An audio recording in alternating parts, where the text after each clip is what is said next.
and this week we'll be editing my picture. It was taken at Gleasons gym in Brooklyn. It's a world-class, world-renowned, famous boxing gym. So as soon as we docked there in New York, I knew I had to go there. And when I got there, it took me ages to get the picture, but I eventually found one of the boxers sparring in the ring. And this photograph was taken at f2.8 with a shutter speed of 1/500 and ISO 2500 because it was quite dark in there, but I couldn't use a flash. So that's one of the challenges we've got to overcome in this edit. And yeah, hope you like it.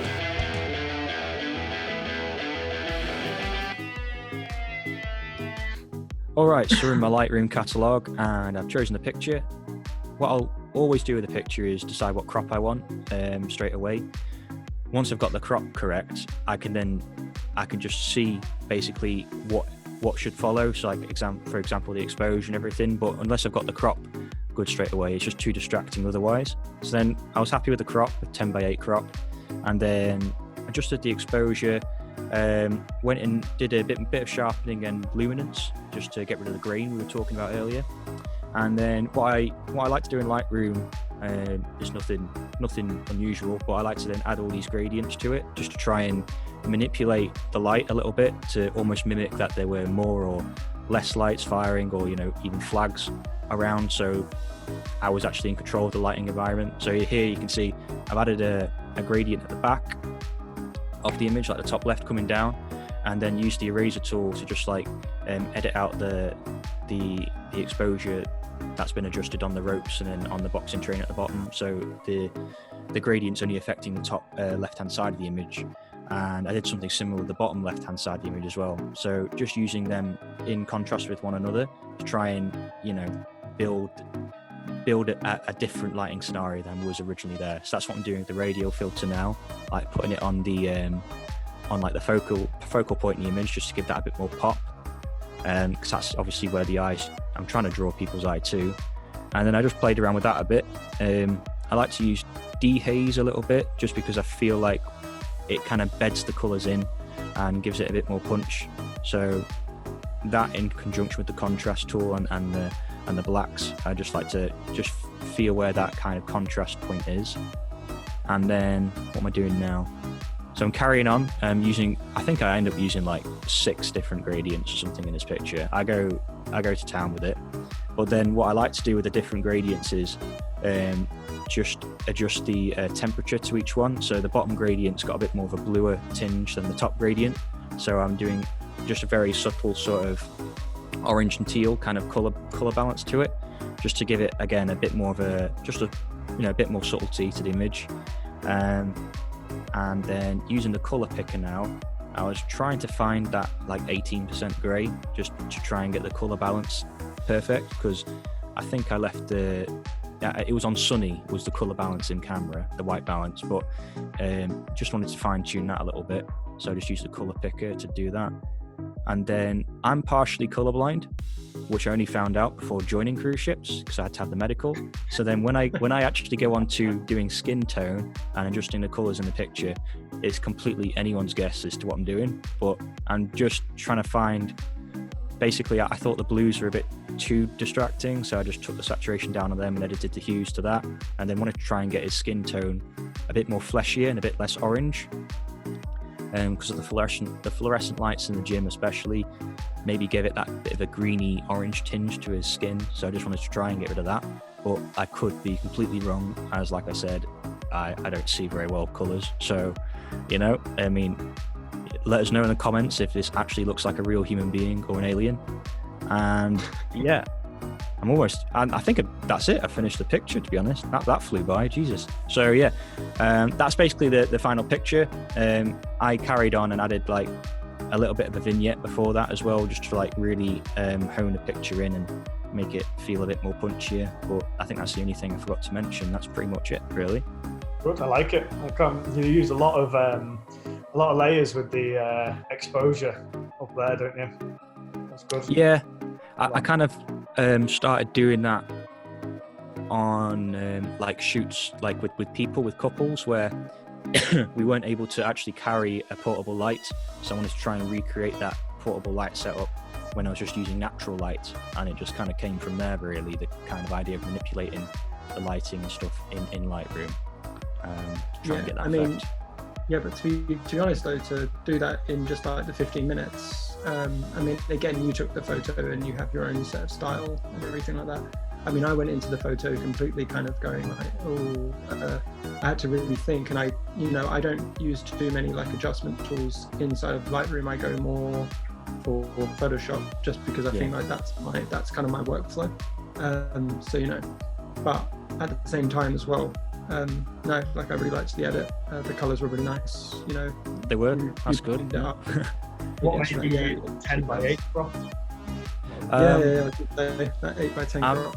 I'm honestly, it's a lame reason, but I'm just so used to editing my own pictures for Instagram, and that's the kind of native aspect ratio for Instagram, 4:5, something like that. So I kind of just feel like that's how I see pictures now, even when I'm like just thinking about the image in camera, and when I'm taking a picture, just like thinking in my head, does that fit that crop?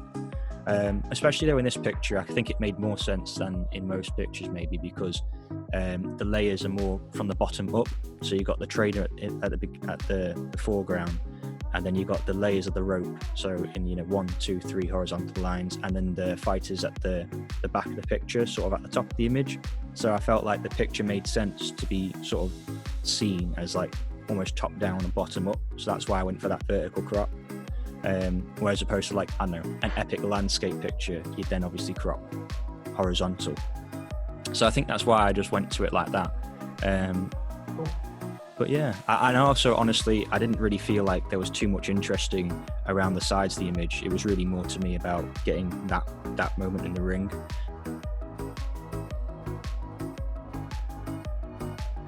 Right, so my turn to edit your photo, Sam. So here we go. Selected it in Lightroom. There you go. So straight away, like you said about the ISO being quite high and in a dark gym, I'm going to play with the exposure. So I brought the exposure up a little bit. Temperature down just a touch. I quite like how it's got the blue elements in there already with his helmet and on the map and the punch bags in the background.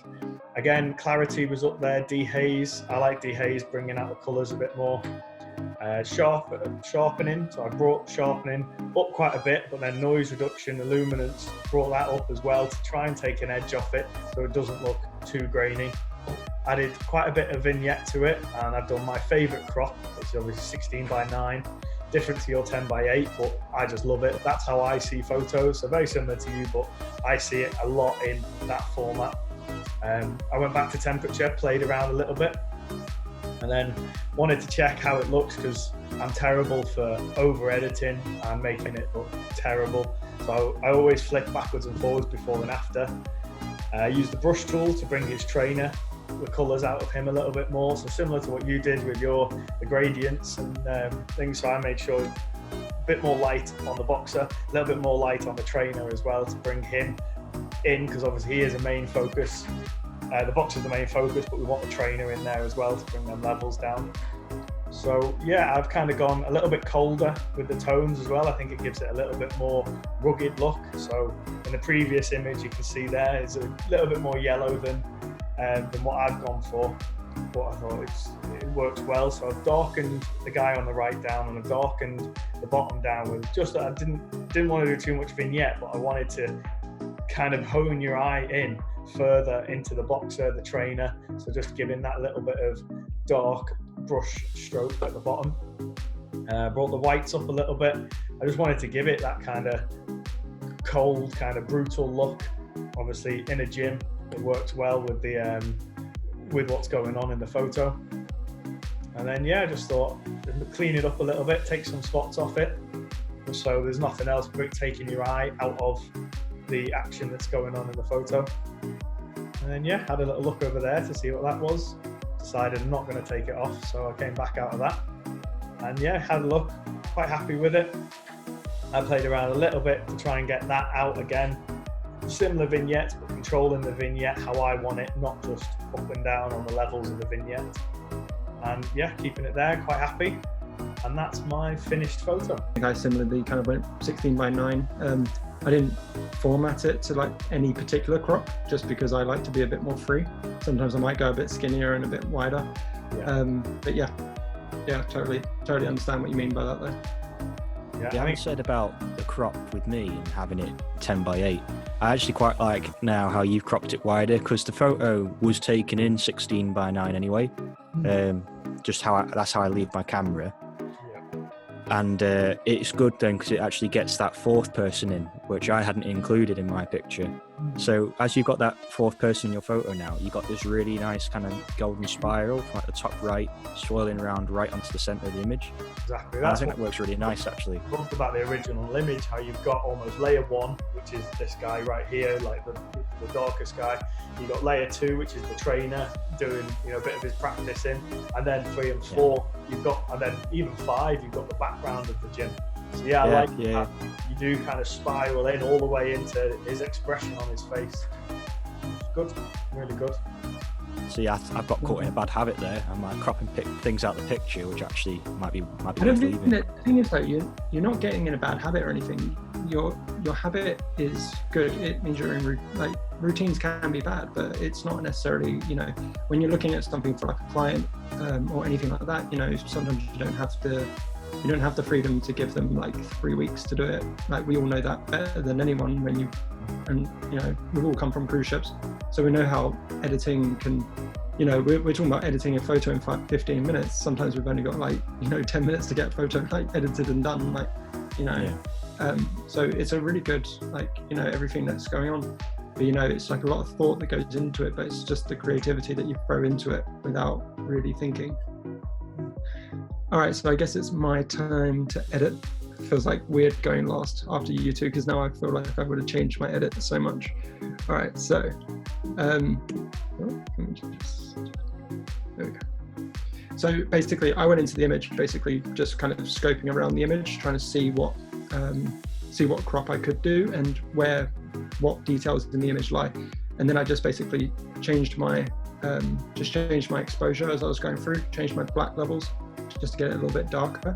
I upped my texture because I always do, because I like the details coming out in the face and everything like that. Also just pushes it up on the grain. I then was just playing with my white levels, again, my exposure, the same way you guys did it. I was trying to get the trainer in the foreground. I wanted to make him a bit lighter as well, just because I thought he was an interesting subject, because he was mimicking those moves, that the boxers were doing. And then the guy on the right side, I thought he was just a really good framing device, because he's just like a vignette, literally a vignette. And then I literally just went in, did a vignette, did some color shifting. I went in trying to think if black and white would have been good, but I kind of just didn't feel it in this image because it was a little bit dark. But then I just went in, I grabbed a couple of level adjustments. You can see I was trying to adjust the colors of the reds and the yellows just in the background, just because I didn't want them to be too distracting. But then I really liked the ropes to be that really nice vibrant red, because they're basically framing the boxes in a sense as well, because you've got this outer frame and then you've got this little middle frame as well.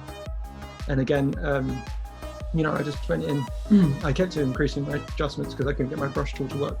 And then I made it a little bit darker, just to draw a bit more subject attention to the midground and the subject in focus. Went in, I just brightened him up a little bit more, because I realized I made him a little bit darker. And again, just trying to make sure I didn't have any bleeding on the exposures, just toggling it on and off, seeing where I could, just change the image where I could. But then I was starting to think about, the crop around this point, just adding a gradient in there just to see where the flow was, because I didn't want it to spread across the image too much. So same as what Ryan did, I kind of tried to darken up that background there, just to kind of keep my, my focus really centered. Again, making another little adjustment there, just shifting it a little bit. So again, it didn't bleed out. I inverted the adjustment so I can only see it in that one location. And then, just basically just kept going through, trying to see what worked. And I'm a little bit more free when I edit. I kind of go back and I kind of adjust things, color temperature, until I like things, and if I don't, then I'll delete it, and then I'll go back and be like, okay, I can just make a slight adjustment. I don't think anything I do is constrained. So when I was doing this framing, I was trying to get like the ropes to work like leading lines, so they would come into the image again, just more framing and bringing the attention to the center of the subject. And then I basically added my split toning, which I don't tend to actually have in my images, in my Lightroom, what do you call it, in like my drop down menu anymore, just because I'm never a big fan of like doing color shifting in Lightroom, because I'm more in Photoshop. So I went in and I just tried to do basically what Sam did. Instead of just sampling the grays, I basically went in and just recreated my color shifting, and I got that cooling effect, but still quite dark and everything like that.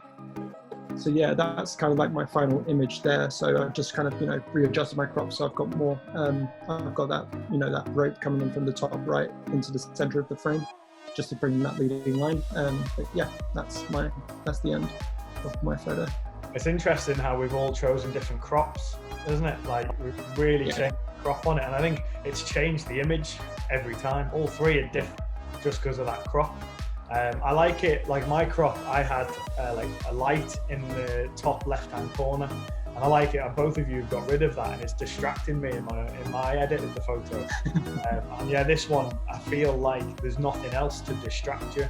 You even darken the trainer in the foreground, you darken him down, so all you see is the. But you can still see him. Yeah, but like the first thing you see is the expression on the boxer's face, which is interesting. It's good. Yeah, I like how you really thought about the composition as well, by using the ring ropes to like aid the composition. So you've got it obviously coming in from the top right across the image, so it just feels like it fits more. That I think alone really helps like the composition and the image feel a lot more like complete, especially now because of the way you cropped it as well, in that like kind of 16:9 style. You got the main. Go on. Yeah, essentially, I think when Ryan says that we've all gone for different crops, we really have. Like, you've gone for the classic 8:10. Ryan's gone for the 16:9. Mine's kind of like that 3x, like I guess, like, that 3x2. It's like a little bit. It's not too long and it's not too. Yeah, you just did a free crop then, basically. Yeah. I never try and do constrained crops, because then I feel like, especially when it's my shot as well, because I never know. I always shoot a little bit wider sometimes, just so I can kind of like figure out my framing. But actually shooting within a crop is actually probably better. But normally I shoot a bit like cock-handed, so it's always a little bit like on edge, so I always like shoot a little bit wider. But this image was really interesting to do. I know I say I set my camera to 16:9, but that's just for filming. But like shooting to a crop, I never really think of the crop when I'm shooting it. I always just find that afterwards, I think. But yeah, it does help efficiency, I guess, to think about the crop in the photo. Well, that's only if you're doing something very specific, I think. I think the interesting thing actually that I would change in mine now is making it a little bit brighter, because now seeing it on yours, on both of yours actually, like I actually kind of wish I may have gone a little bit brighter in my foreground and maybe just lighten it up just overall just a little bit more. I feel like it might just be a little bit like a tad dark. Well, I don't know if your monitors are picking out different, but I also was trying to go for like that really like dark mood. But I love how like none of us went black and white. Yeah, well, you didn't mention that, and it might have worked, like you said, if the photo was like had a bit more contrast to it. But the photo was, when I first took it, it was quite muddy anyway. It wasn't a very bright image. And even when you just flipped to black and white, when you were talking through your example, I instantly felt like a pang of like, no, don't go there. So I'm glad you didn't go down that route. Just personally, I don't know if this particular photo would have worked, especially because you might not have got as much the people in the foreground in the shot. I don't know really. There's definitely a way to make it a nice black and white, I think, but I think you would need to make a lot of adjustments in order to do it, and you would have to probably go in and selectively edit which parts to make lighter and which ones to make darker. But yeah, I saw it and couldn't do it. Right, guys, we've got all 3 photographs on the screen now. So what do we think? They're the same image, and they're all. It is strange because having taken the picture, I would never have initially thought, expected to see it in these 2 other ways as well. Just because that's how we find ourselves, I guess, especially when taking pictures for just our own personal use and our own like little passions. You tend just to see it your own way. So it's just really nice to like see different compositions, different styles of editing, and for your picture to kind of, exist in different styles. So it's quite, I don't know, it's refreshing, honestly. To be honest, it was when like looking at all 3 of them together.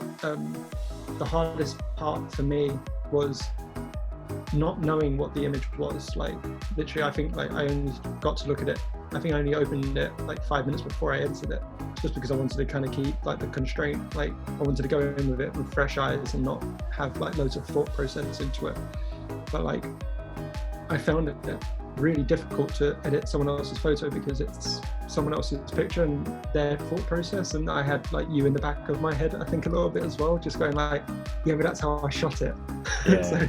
And I think that's so difficult to think about, like, it's like that's how you shot it, so I feel like that's how you would edit it. And then but yeah, I guess I kind of thought you would go like that dark style because I know what you're, and I've worked with you, I know how you kind of edit your photos.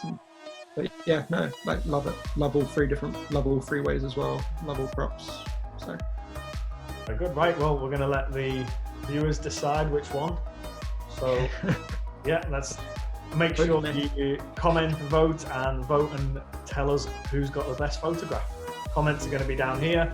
Make sure you check us out on Facebook and Instagram. Thanks for watching us edit this picture. It's now over to you guys, so you can go on our Facebook page, just links right here, and scroll down and see the pictures for yourselves up close, and then you can comment below and let us know which is your favorite image, and yeah, the power's now to you. all right, guys, thanks for watching. This has been the first episode of GladiEditors. Hope to see you again next week. If you go to our Instagram page, don't be sure to follow. Same with our Facebook group as well. Thanks, guys. All right, guys, thanks for tuning into the first episode of GladiEditors. Oh my God, I can't even get the name. It's hard to say GladiEditors, it is. The power's now to you. Is that any good? Besides knocking the light at the end.